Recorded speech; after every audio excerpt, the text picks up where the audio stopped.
जय श्री कृष्ण चैतन्य प्रभु नित्यानंद श्री अद्वैत गदाधर शिवसदि गौर भक्तवृंद। हरे कृष्णा कृष्णा कृष्णा हरे हरे, हरे राम राम राम हरे हरे। श्रील प्रभुपाद की जय। श्रीमद् भागवतम स्कंद क्रमांक 1 अध्याय क्रमांक 10 श्री कृष्णांचे द्वारका गमन। श्लोक क्रमांक 1। शौनक उवाच हत्वा स्वरिक्त स्पृद आततायिनो युधिष्ठिरो धर्मभृतां वरिष्ठः सहानुजे प्रत्यवरुद्धभोजनः कथं प्रवृत्त किमका रशितत। शौनक मुनींनी विचारले, आपला न्याय वारसा बळकावू इच्छिणाऱ्या, आपल्या शत्रूंचा वध केल्यानंतर धर्माचरण करणाऱ्यामध्ये श्रेष्ठ असलेल्या त्या युधिष्ठिर महाराजांनी आपल्या कनिष्ठ बंधूसह प्रजेवर कसे राज्य केले। त्यांना आपल्या राज्याचा अनिर्बंध उपभोग घेणे निश्चितच शक्य झाले नसेल। तात्पर्य, युधिष्ठिर महाराज सर्व धर्मनिष्ठांमध्ये अग्रणी होते, त्यामुळे केवळ राज्य उपभोग मिळावा यासाठी आपल्या चुलत बंधूंशी लढणे त्यांना मान्य नव्हते। ते न्यायासाठी लढले, कारण हस्तिनापूरचे राज्य त्यांना वंशपरंपरेने मिळणे न्याय होते, परंतु त्यांचे चुलत बंधू ते राज्य आपणच बळकावू पाहत होते। म्हणून भगवान श्रीकृष्णांच्या मार्गदर्शनाखाली ते न्याय करण्यासाठी लढले, परंतु या युद्धात त्यांचे सर्व चुलत बंधू मारले गेले असल्यामुळे त्यांना आपल्या विजयाचे सुख भोगता येत नव्हते। त्यांनी एक कर्तव्य म्हणून आपल्या भावांच्या साह्याने राज्यकारभार केला। शौनक ऋषींच्या दृष्टीने हा प्रश्न महत्त्वाचा होता। सुखाने राजलक्ष्मीचा उपभोग घेता येईल अशा वातावरणात युधिष्ठिरांचे वर्तन कसे होते हे त्यांना जाणून घ्यायचे होते। श्लोक क्रमांक 2। सुत उवाच वंश कुरोर्वंश दवाग्निरहृतं सरोह यित्वा भवभावनो हरि निवेशयित्वा निजराज्य ईश्वरो युधिष्ठिरं प्रीतमना बभूवः। सूत गोस्वामी म्हणाले, भगवान श्रीकृष्णच जगाचे पालन पोषण करते आहेत। त्यांनी क्रोधाच्या वणव्यात दग्ध झालेल्या कुरुवंशाला पुन्हा संजीवन देऊन युधिष्ठिरांना त्यांच्या राज्यावर प्रस्थापित केले आणि त्या योगे ते संतुष्ट झाले। तात्पर्य, या भौतिक जगाची तुलना वनामध्ये वेळूच्या घर्षणाने लागलेल्या वणव्याशी केली गेली आहे। कळकाची बेटे एकमेकावर घासून जो वणवा लागतो त्याची उपमा येथे जगाला दिली आहे। हा वणवा आपोआप लागतो, बांबूच्या घर्षणासाठी बाहेरून काही निमित्त लागत नाही। तसेच या भौतिक जगात स्वामित्व गाजवू इच्छिणाऱ्या लोकांचा क्रोध कार्य करतो आणि युद्धाचा वणवा भडकतो, त्यात अवांछनीय जनसंहार होतो। अशी युद्धे भडकतात, त्यात भगवंतांचा काही संबंध नसतो, परंतु या सृष्टीचे पालन करावयाचे असते। सर्व जनसमुदायाने आत्मसाक्षात्काराचा योग्य मार्ग अनुसरावा आणि भगवद्धामात जाण्यासाठीची पात्रता प्राप्त करावी अशी त्यांची इच्छा असते। दुःखाक्रांत जीवांनी आपल्या धामात परत यावे आणि त्यांच्या भौतिक त्रितापांचा अंत व्हावा ही भगवंतांची इच्छा आहे। सर्व सृष्टीची योजनाच या धर्तीवर असून ज्या मनुष्याची बुद्धी ताळ्यावर येत नाही त्याला या जगात भगवंतांच्या मायाशक्तीने दिलेली दुःखे भोगावी लागतात। यासाठीच आपल्या अधिकृत प्रतिनिधीने जगाचा कारभार चालवावा असे भगवंतांना वाटते। भगवान श्रीकृष्ण असे राज्य प्रस्थापित करण्यासाठी आणि ज्यांना त्यांच्या योजनेशी काही करावयाचे नाही अशा अवांछित लोकांचा नाश करण्यासाठी भूलोकी अवतीर्ण झाले होते। कुरुक्षेत्रावरील युद्ध योजनेने लढले गेले, त्यात त्यांचा हा हेतू होता की अवांछित लोक या जगातून नाहीसे व्हावेत आणि आपल्या भक्ताच्या आधिपत्याखाली शांतीपूर्ण राज्याची स्थापना व्हावी। जेव्हा युधिष्ठिर महाराज सिंहासनावर विराजमान झाले आणि परीक्षित महाराजांच्या रूपाने कुरुवंशाचा अंकुर सुरक्षित राहिला, तेव्हा भगवान समाधानी झाले। श्लोक क्रमांक 3। निशम्य भीष्मोक्त मथाच्युतोक्तं प्रवृत्त विज्ञान विधूत विभ्रमः शशासगामिन्द्र इवाजिताश्रय परिद्युपान्ता मनुजानुवर्तितः। भीष्मदेवांचा उपदेश आणि अच्युत अशा भगवान श्रीकृष्णांचे मार्गदर्शन या आधारे युधिष्ठिर महाराज ज्ञानाच्या कार्यात पूर्णपणे संलग्न झाले. त्यांचे अपसमज नष्ट झालेले होते आणि अशा रीतीने त्यांनी समुद्रासहित संपूर्ण पृथ्वीवर राज्य केले. त्यांच्या कनिष्ठ बंधूंनी त्यांचे अनुसरण केले. तात्पर्य: आधुनिक उत्तराधिकाराचा नियम जसा ज्येष्ठ अपत्याला पित्याच्या संपत्तीचा अधिकार देतो, तसाच नियम युधिष्ठिर महाराजांनी पृथ्वी आणि समुद्रावर राज्य केले तेव्हा देखील अस्तित्वात होता. त्या काळी हस्तिनापुराचा राजा समुद्रासहित सर्व जगाचा एक छत्री सम्राट समजला जात असे. ही स्थिती युधिष्ठिरांचे पौत्र परीक्षित महाराज यांच्या वेळेपर्यंत टिकून होती. युधिष्ठिरांच्या कनिष्ठ भावामध्ये पूर्ण सहकार्याची भावना होती.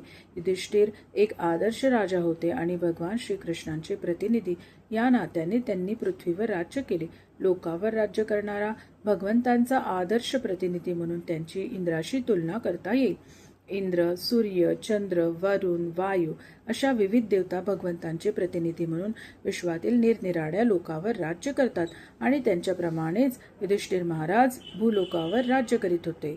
आधुनिक लोकशाहीतील राजकीय नेते जसे विशेषतः अप्रबुद्ध असतात, तसे युधिष्ठिर महाराज नव्हते. त्यांना भीष्मदेवांसारख्यांकडून आणि अच्युत भगवंतांकडून उपदेश मिळाला होता, म्हणून त्यांना प्रत्येक गोष्टीचे परिपूर्ण ज्ञान होते.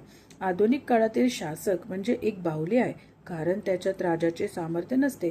जरी तो युधिष्ठिरासारखा प्रबुद्ध असला तरी घटनात्मक नियंत्रणामुळे तो स्वतःच्या सदिच्छेने काही करू शकत नाही. आजच्या काळात पृथ्वीवर वैचारिक मतभेदामुळे आणि स्वार्थी हितसंबंधामुळे आपापसात भांडणारी कितीतरी राज्य दिसत आहेत. अर्थात युधिष्ठिरांची आपली स्वतःची अशी काही विचारसरणी नव्हती.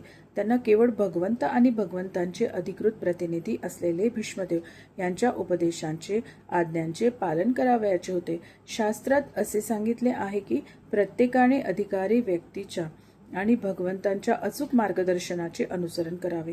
त्यात आपला व्यक्तिगत स्वार्थी हेतू अथवा आपणच निर्मिलेल्या विचारधारा यांचा संबंध येऊ देऊ नये. त्यामुळे समुद्रासहित अखिल पृथ्वीवर राज्य करणे महाराज युधिष्ठिरांना अगदी सोपे झाले, कारण त्यांना लाभलेले त्यासंबंधीचे मार्गदर्शन अचूक आणि विश्वस्पर्शी होते. जेव्हा आपण अधिकृत अचूक मार्गदर्शन व्यवहारात उतरवू तेव्हाच पृथ्वीवर एक छत्री राज्य आणण्याची कल्पना साकार होणे शक्य आहे. अपूर्ण मानव प्राणी सर्वस्पर्शी विचारधारा निर्माण करू शकत नाही.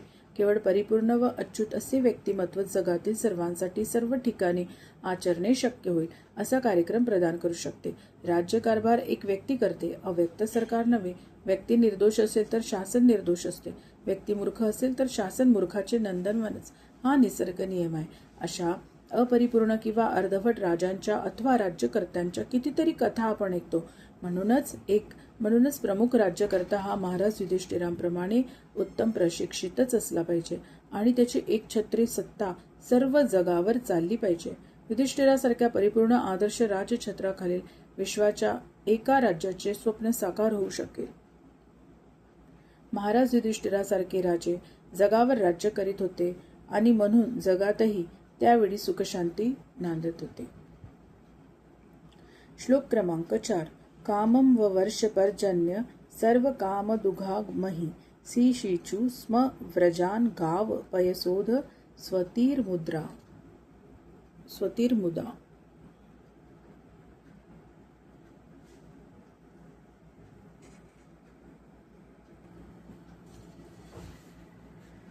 युधिष्ठिर महाराज राज्य करीत असताना मेघ लोकांना हवी तितकी पर्जन्यवृष्टी करीत असत.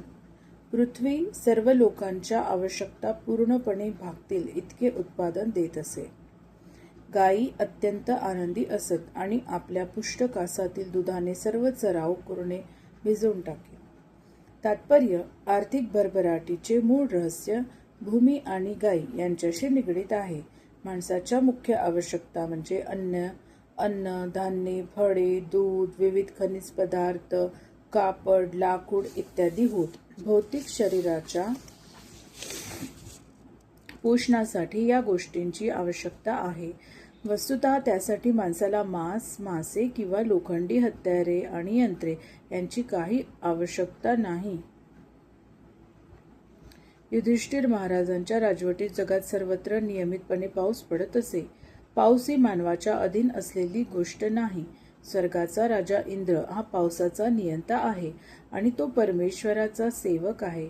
जेव्हा राजा स्वतः आणि त्याच्या आधिपत्याखालील प्रजाजन परमेश्वराच्या आज्ञांचे पालन करीत असतात तेव्हा पाऊसही योग्य प्रमाणात पडतो.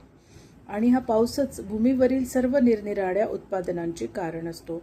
असा नियंत्रित पाऊस केवळ धान्य आणि फळे यांच्या उत्पादनाचीच समृद्धी करतो असे नव्हे, तर ग्रह नक्षत्रांच्या अनुकूल योगाशी त्याची सांगड झाली तर रत्ने व मोती यांचीही भरपूर निर्मिती होते. अन्नधान्य आणि भाज्या हे माणसे आणि पशु यासाठी पर्याप्त अन्न आहे. पुष्ट गायी भरपूर दूध देतात. दुधामुळे शक्ती आणि उत्साह वाढतो. जर भरपूर दूध, धान्ये, फळे, कापूस, रेशीम, रत्ने हे सर्व असेल तर लोकांना चित्रपटगृहे, वेश्यागृहे आणि कत्तलखाने लागतीलच कशाला.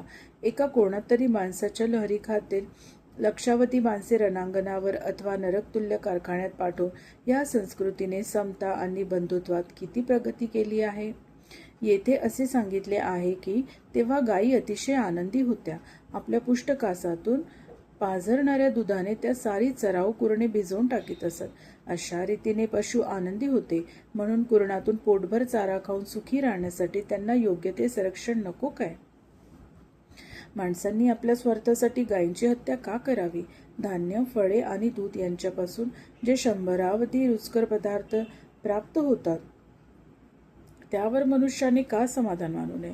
निरपराध निरुपद्रवी प्राण्यांची हत्या करणारे जगभर असलेले हे कत्तलखाने कशाला हवेत?